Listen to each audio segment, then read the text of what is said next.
டெல்லி வாக்கு முன்னிலை நிலவரங்கள் தெரிய வந்திருக்கு. அரவிந்த் கெஜ்ரிவால் மீண்டும் பின்னடைவை சந்திருப்பதாக சற்று முன் கிடைத்த தகவல்கள் வெளியாகின்றன.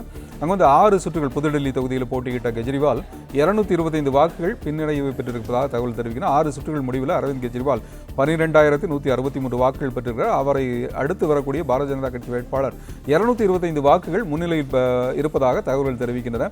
ஏற்கனவே அந்த தொகுதியில் வந்து முன்னிலை நிலவரங்கள் மாறிக்கிட்டே இருக்குது. முதல்ல வந்து பாரதிய ஜனதா கட்சி வேட்பாளர் முன்னிலையில் இருந்தார். அப்புறம் அரவிந்த் கெஜ்ரிவால் முன்னிலைக்கு வந்தார். 2 சுற்றுகளில் அரவிந்த் கெஜ்ரிவால் முன்னிலையில் இருந்தார். இப்போ மீண்டும் அவருக்கு பின்னடைவு ஏற்பட்டிருக்கிறது. ஆனால் முன்னிலையாக இருந்தாலும் பின்னடைவாக இருந்தாலும் மிக சொற்ப வாக்குகள் வித்தியாசத்தில் தான் 2 பேருக்கு இடையில இருக்கிறது. இது குறித்த கூடுதல் தகவலை தருவதற்காக ராஜ்குமார் இணைப்பில் இருக்கிறார். செய்தியாளர் ராஜ்குமார், இந்த புதுடெல்லி தொகுதியில் அந்த முன்னிலை பின்னடைவுங்கிற தகவல்கள் மாறி மாறி வந்துட்டு இருக்கு.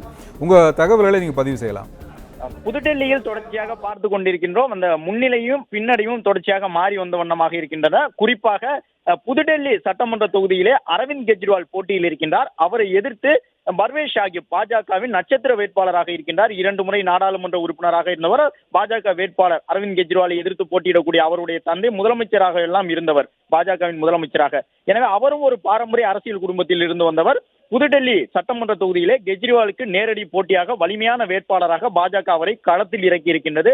அவரும் இன்று வாக்கு எண்ணிக்கை தொடங்கியது முதலே அரவிந்த் கெஜ்ரிவாலுக்கு அதிர்ச்சி தரக்கூடிய வகையிலே தொடர்ச்சியான முன்னிலையை பெற்று வந்தார். இருந்தாலும் இடையிடையே அரவிந்த் கெஜ்ரிவால் மீண்டும் ஒரு சிறிய முன்னிலையை பெறுவதும் மீண்டும் பின்தங்குவதுமாக இருந்து வருகின்றார். தற்பொழுது அந்த தொகுதியில் கிட்டத்தட்ட 6 சுற்று வாக்குகள் எண்ணி முடிக்கப்பட்டிருக்கின்றன.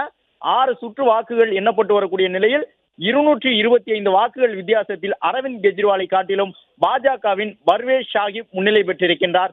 இன்னும் 7 சுற்றுகள் மட்டுமே வாக்குகள் எண்ணப்பட வேண்டும். அதாவது மொத்தம் 13 சுற்றுகள் மட்டுமே புதுடெல்லி சட்டமன்ற தொகுதியில் வாக்குகள் எண்ணப்படும். அதில் கிட்டத்தட்ட 6 சுற்றுகள் எண்ணி முடிக்கப்பட்டிருக்கக்கூடிய சூழலில் 225 வாக்குகள் வித்தியாசத்தில் பாஜக வேட்பாளர் முன்னிலையில் இருக்கின்றார்.